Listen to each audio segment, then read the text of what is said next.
और धनबाद से ये बड़ी खबर सामने आई है, जहां जेल में बंद कैदी की मौत पर हंगामा। 21 साल के सुमित तुरी की मौत पर हंगामा हो रहा है। लोहा चोरी के आरोप में जेल में बंद था सुमित तुरी। परिजनों ने पुलिस पर लगाया आरोप। कतरास पुलिस पर कस्टडी में लेकर मारपीट का आरोप है। मारपीट के बाद बीमार पड़ने से हुई मौत। कतरास पुलिस अधिकारी के खिलाफ कार्रवाई की मांग कर रही है। तो ये बड़ी खबर आपको धनबाद से बता रहे हैं, जहां 21 साल के सुमित तुरी की मौत पर हंगामा हो रहा है।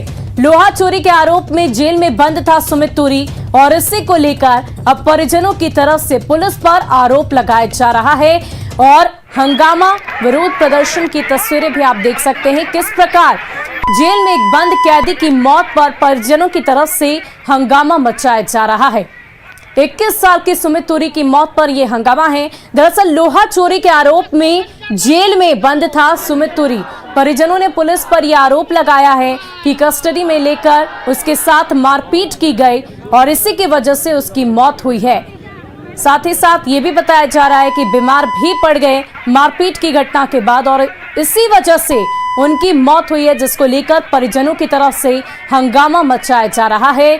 तस्वीरें इस वक्त आप अपनी स्क्रीन पर देख सकते हैं किस प्रकार परिजनों की तरफ से इस बात की मांग की जा रही है कि पुलिस अधिकारी के खिलाफ कार्रवाई की जाए।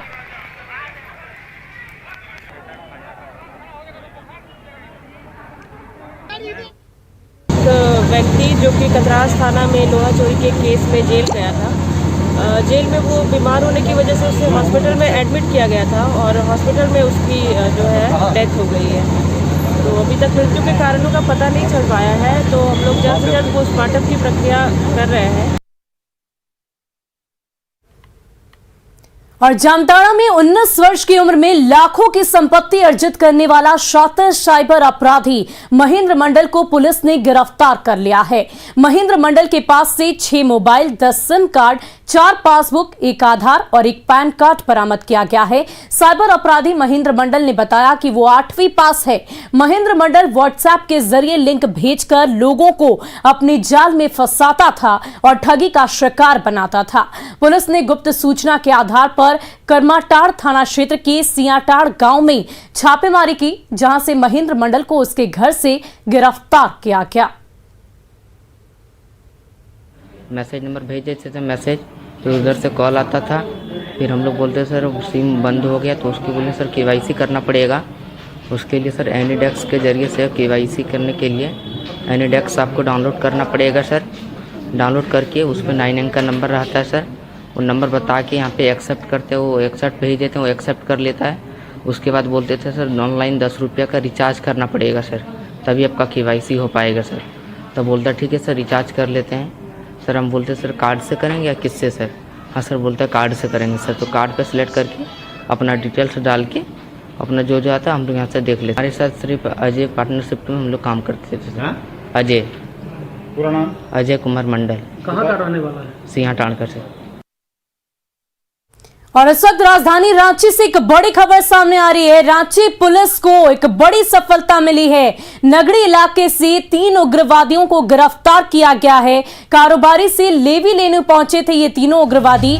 अतिकुर उर्फ लादेन, अनिल सोय और अजीत सोय गिरफ्तार किए गए हैं। नगड़ी और तुपुदाना के कारोबारियों से ये लेवी की मांग कर रहे थे। किसी बड़ी वारदात को अंजाम देने की योजना इनकी तरफ से बनाई गई थी। तो ये बड़ी खबर आपको राजधानी रांची से बता रहे हैं, जहां अतिकुर उर्फ लादीन, अनिल सोय और अजीत सोय की गिरफ्तारी की गई है। नगड़ी और तुपुदाना इलाके से इनकी गिरफ्तारी की गई है। कारोबारियों से मांग कर रहे थे, लेवी की मांग इनकी तरफ से की जा रही थी और किसी बड़ी वारदात को अंजाम देने की योजना इनकी तरफ से बनाई गई थी। तो रांची पुलिस को ये एक बड़ी सफलता हाथ लगी है। 3 अलग अलग उग्रवादियों की गिरफ्तारी की गई है। पहले की बात करें तो अतिकुर उर्फ लादीन, अनिल सोय और अजीत सोय की गिरफ्तारी की गई है। नगड़ी और तुपुदाना के कारोबारियों से ये लेवी की मांग कर रहे थे और इसी दौरान पुलिस की तरफ से इन्हें गिरफ्तार कर लिया गया। किसी बड़ी वारदात को अंजाम देने की योजना इनकी तरफ से बनाई गई थी। ये कोशिशें उनकी तरफ से की जा रही थी और इसी दौरान पुलिस को ये बड़ी सफलता हाथ लगी है। और इस पूरी खबर की अधिक जानकारी के लिए हमारे संवाददाता ओम प्रकाश इस वक्त हमारे साथ फोन लाइन पर जुड़ चुके हैं। ओम प्रकाश, क्या कुछ जानकारी है? पुलिस की तरफ से इनकी गिरफ्तारी की जा चुकी है, किस तरह की योजना ये बना रखे थे? जी बता दें कि इनके द्वारा जो पीएलएफआई के 2 उग्रवादी, पहले तो मैं बता दूं कि शुरुआत में 3 थे, लेकिन पूछताछ के बाद एक जो था वो इस गिरोह में शामिल नहीं निकला। इस वजह से उसे छोड़, अभी फिलहाल उससे पूछताछ ही की जा रही है। 2 पीएलएफआई उग्रवादियों की गिरफ्तारी हुई है। ये फिलहाल क्षेत्र में जो यहाँ पर लेवी वसूली के काम में जुटे हुए थे और लगातार व्यवसायियों को धमकी दे रहे थे, और इसी की जानकारी पुलिस विभाग को मिली, जिसके बाद एक स्पेशल टीम का गठन किया था और उसके बाद ही इन्हें गिरफ्तार किया गया।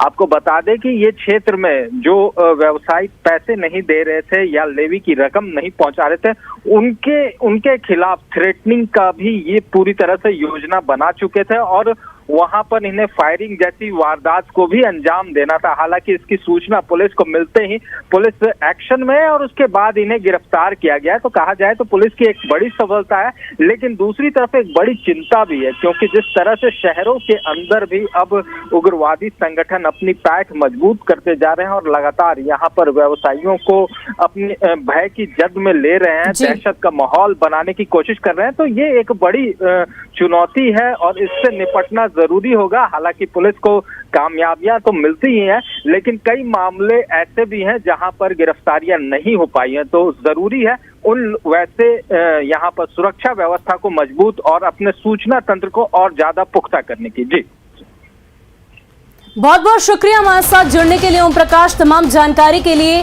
तो जिस तरीके से पुलिस के हाथ ये बड़ी सफलता मिली है, आगे की कार्रवाई जारी रखी जाएगी और इसी को लेकर नगड़ी तुपुदाना के कारोबारियों से इनकी तरफ से मांग की जा रही थी, लेवी की मांग इनकी तरफ से की जा रही थी और इसी कड़ी में पुलिस के हाथ ये एक बड़ी सफलता लगी है। एक की बात करें तो गिरफ्तार 3 लोगों में से एक से अभी पूछताछ जारी है और 2 के साथ अब आगे की कार्रवाई की जाएगी। और अगली खबर पलामू से, जहां पलामू के मेदिनी नगर में गांजे और देसी कट्टा के साथ 2 युवक को गिरफ्तार किया गया है। हालांकि कार्रवाई के दौरान 2 अपराधी भागने में कामयाब रहे। मेदिनी नगर के तिनको कोनिया के पास पुलिस की कार्रवाई की गई है। पुलिस ने एक होंडा कार को भी जब्त किया है। कार में कुल 4 लोग सवार थे। गिरफ्तार अपराधियों का नाम दिलावर खान और तौसिक रंगसाज है। दोनों मेदिनी नगर के पहाड़ी मोहल्ला और मुस्लिम नगर के रहने वाले हैं। फरार होने वालों में 2 अपराधी सुहेल और सादाब भी हैं।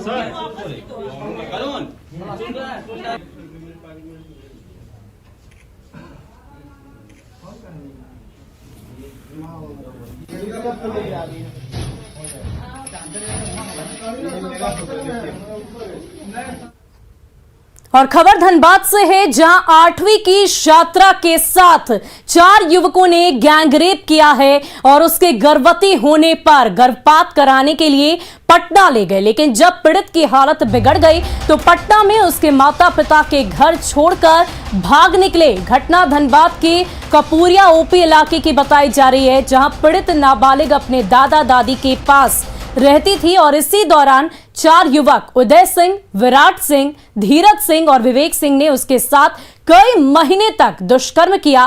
पीड़ित की हालत बिगड़ने पर पूरे मामले का खुलासा हुआ, जिसके बाद पीड़ित के माता पिता की ओर से कपूरिया ओपी में मामला दर्ज कराया गया।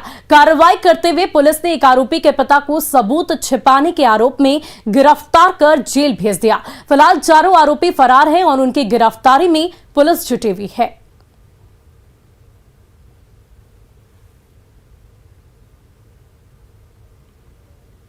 पुलिस को सूचना ही लेट से मिला है। पुलिस को सूचना उस वक्त मिला जब वो पटना से गर्भपात करा के आ गए। उसके बाद सूचना हम लोग को सूचना दिया गया। हम लोग को सूचना मिलने के उपरांत त्वरित कार्रवाई की गई। तुरंत एफआईआर दर्ज किया गया। एफआईआर दर्ज करने के बाद ये सबके घर में छानबीन किया गया कि कौन कहाँ है। पता चला कि चारों लोग अपने वो लोग के पिता जो हैं अपने बेटों को इस एरिया से दूर रखे हैं और उनके जो कंठी सिंह है वो उनको इस बात की जानकारी थी कि वही लेके गए थे पटना एबॉर्शन कराने, इसीलिए उनको अरेस्ट किया गया है और छानबीन जारी है। धनबाद के कपुरिया थाना क्षेत्र में रहने वाली एक 8वीं कक्षा की छात्रा के साथ सामूहिक दुष्कर्म का मामला सामने आया है। 4 युवक उस छात्रा के साथ लगातार दुष्कर्म कर रहे थे, जिसके बाद लड़की गर्भवती हो गई। अभी हम यहाँ हैं कपुरिया ओपी के सामने और यहाँ थाना प्रभारी ने बताया है कि उन 4 युवकों को गिरफ्तारी को लेकर लगातार छापेमारी जारी है। फिलहाल उन 4 युवकों में से धीरज सिंह के पिता कंठी सिंह को गिरफ्तार कर लिया गया है और उन्हें जेल भेज दिया गया है। आरोपी के पिता पर आरोप है कि उन 4 जो युवक थे उनका सहयोग किए थे और साथ ही साथ साक्ष्य को छिपाने का प्रयास किए थे। सबसे बड़ी बात है कि लड़की का गर्भपात कराने के लिए 4 युवक धनबाद से बिहार के पटना के नर्सिंग होम ले गए थे और वहां पर ही उनका गर्भपात कराने का प्रयास किया गया था।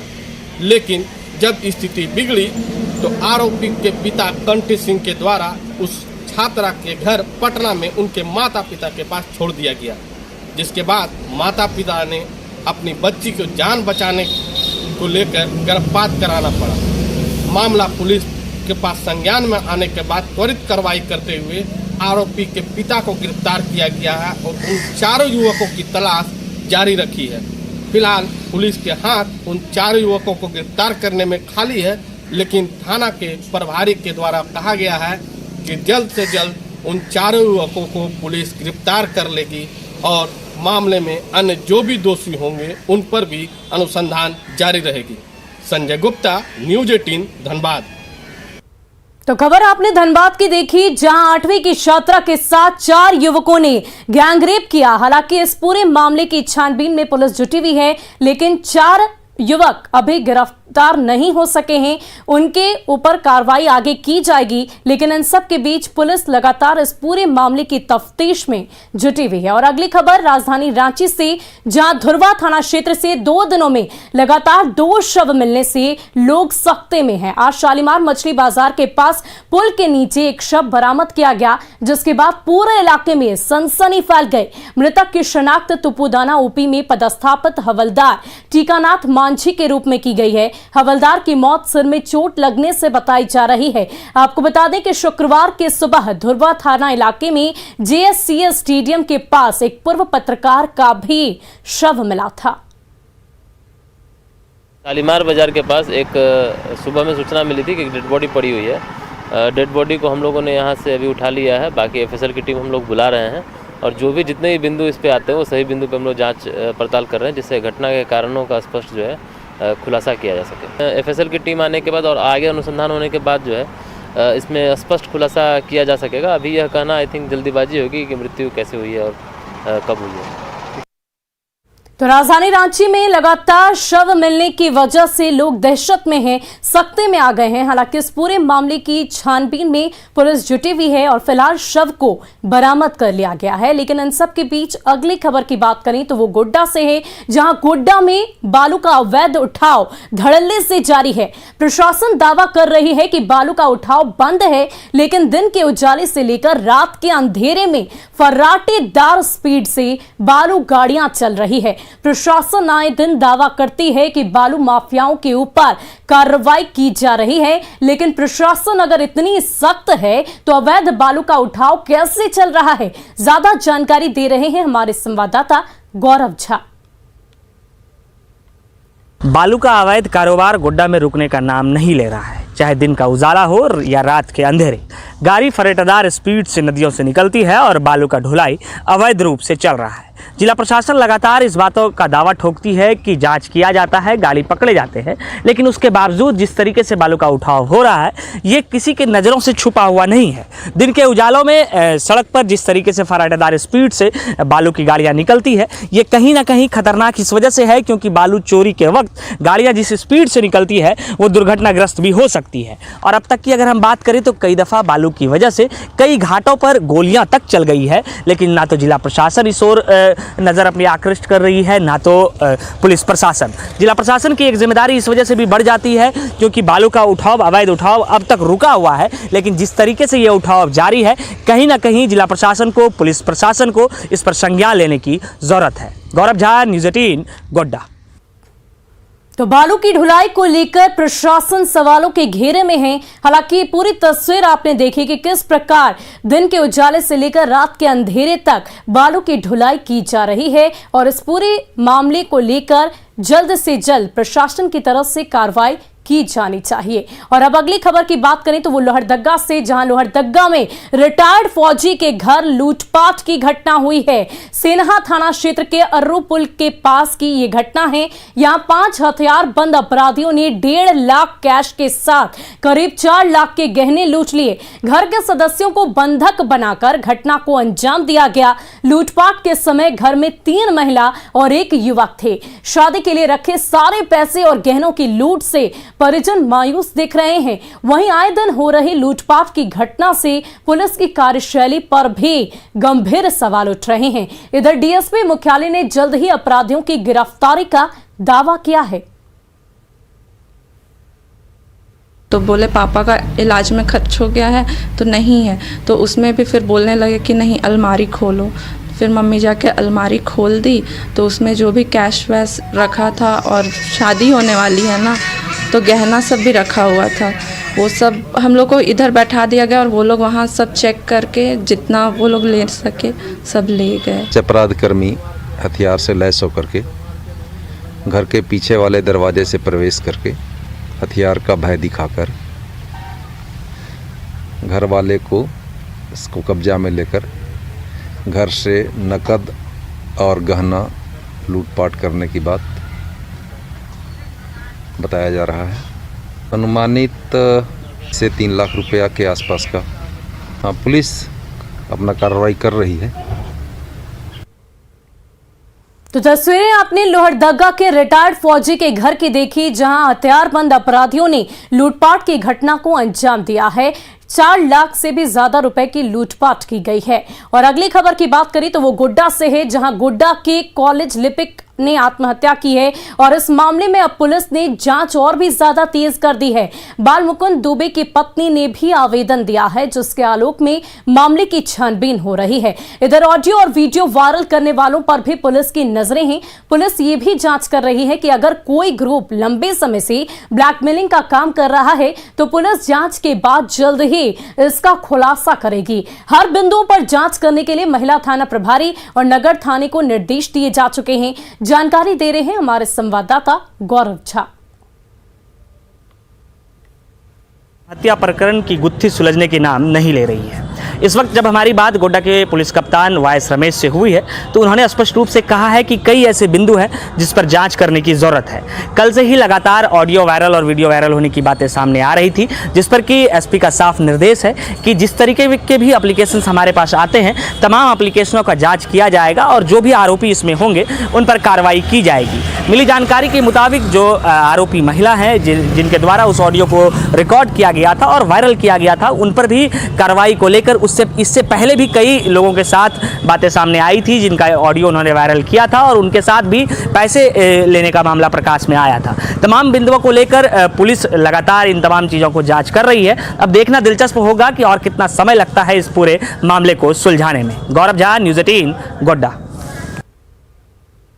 और राजधानी पटना से इस वक्त की बड़ी खबर सामने आ रही है। अख्तरुल इमान का उपेंद्र कुशवाहा ने समर्थन किया है। वंदे मातरम पर उपेंद्र कुशवाहा का बयान आया है कि जबरदस्ती नहीं बुलवा सकते राष्ट्रगीत। राष्ट्रगीत गाने से कोई बड़ा देशभक्त नहीं हो जाता। एआईएमआईएम विधायक ने नहीं गाया वंदे मातरम। अख्तरुल इमान ने विधानसभा में नहीं गाया था राष्ट्रगीत। तो ये बड़ी खबर आपको राजधानी पटना से बता रहे हैं। बता दें कि उपेंद्र कुशवाहा की तरफ से अख्तरुल इमान का समर्थन किया गया है। व्यक्ति नहीं बोलना चाहता है तो वाकई जबरदस्ती तो नहीं की जा सकती है उसके साथ। और कोई राष्ट्र गीत गाता है, इसी से बहुत बड़ा देशभक्त है, यह बात भी स्थापित नहीं की जा सकती है। गांव में रहने वाले सब लोग कहाँ, जो पढ़ने लिखने वाले लोग हैं राष्ट्रगीत राष्ट्रगान उनको याद है, आम लोगों को कहाँ राष्ट्रगीत याद है। राष्ट्रगान एक ज्यादातर लोगों को मालूम है, लेकिन राष्ट्रगीत के बारे में आप गांव में पूछिए तो लोग नहीं बता पाएंगे कि राष्ट्रगीत क्या है। इसका मतलब जो नहीं बता पाएंगे वो देशभक्त नहीं है क्या? देशभक्ति के लिए गीत गाना जरूरी नहीं है, देशभक्ति के लिए जो ड्यूटी हमारी आपकी है उसको करना जरूरी है।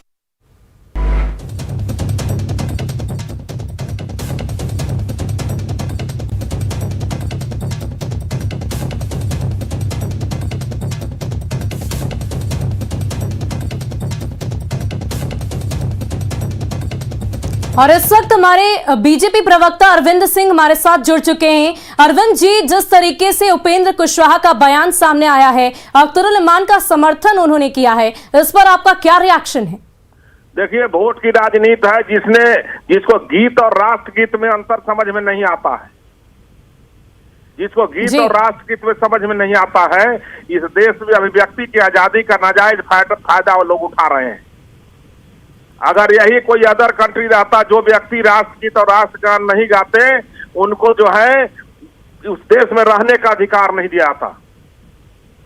मैं तो भारत के निर्वाचन आयोग से मांग करूंगा आपके चैनल के माध्यम से कि नॉमिनेशन के समय ही राष्ट्रगीत को और राष्ट्रगान को गवा करके देखना चाहिए हर एक कैंडिडेट से। जो व्यक्ति नहीं गा सके उनको नॉमिनेशन नहीं करने दिया जाना चाहिए, उस पर रोक लगा देना चाहिए। जिसको भारत के संविधान पर विश्वास नहीं है, इस देशभक्ति पर विश्वास नहीं है, उस व्यक्ति को इस देश में जनप्रतिनिधि बनने का अधिकार नहीं है, चाहे कोई भी हो।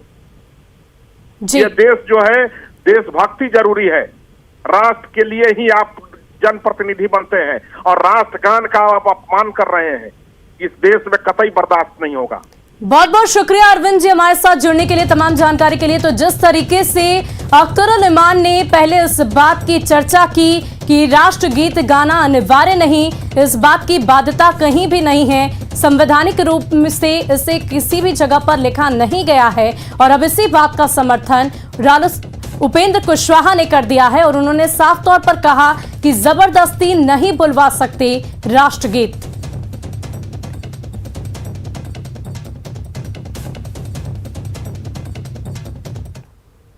वहीं न्यूज 18 की खास मुहिम मिशन साहस के जरिए एमएसएमई सेक्टर में आगे बढ़ने के बेहतरीन टिप्स साझा करेंगे जाने माने एमएसएमई एक्सपर्ट विनायक नाथ। इस श्रृंखला में विनायक नाथ से जानिए लिमिटेड कैपिटल और नॉलेज की भूमिका कितनी है अहम। देखिए मिशन साहस में सिर्फ न्यूज 18 बिहार झारखंड पर।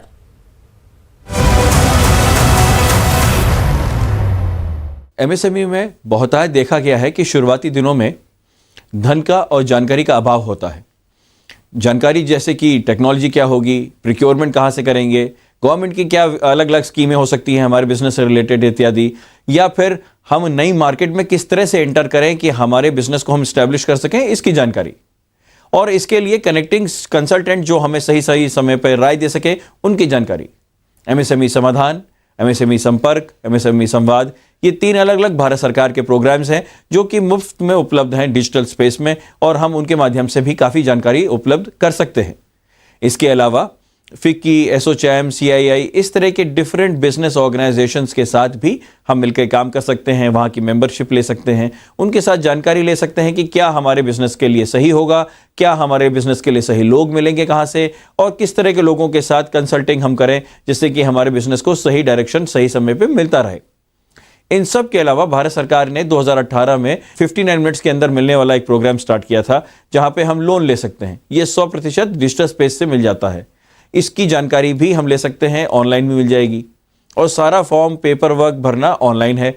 तो इससे आसानी ये होगी कि जो बार बार हमें समय समय पे जाकर डॉक्यूमेंट्स कलेक्ट करने होते थे और उनको बार बार बैंक में जमा करना होता था, उससे समय की बचत होती है। हमको हमेशा ये ध्यान रखना चाहिए कि हम जब भी नया बिजनेस स्टार्ट कर रहे हैं तो उसका हम एक DRP यानी डिटेल प्रोजेक्ट रिपोर्ट अपना पेपर पेन पे बना लें, और साथ में एक्सेल शीट में इसको इस तरह से रन करें जैसे कि बिजनेस अगर चल रहा होता तो हमें क्या खर्चे आते, किस किस समय पर आते। इनकी जानकारी को एक साथ करेक्ट करके हमको बिजनेस को ड्राई रन यानी कि पेपर पे रन करके देखना चाहिए कि अगले 6 महीने और 1 साल में क्या क्या खर्चे और क्या क्या चीजें आएंगी, और इसके साथ हम एक सही प्लानिंग के थ्रू बिजनेस में उतर सकते हैं।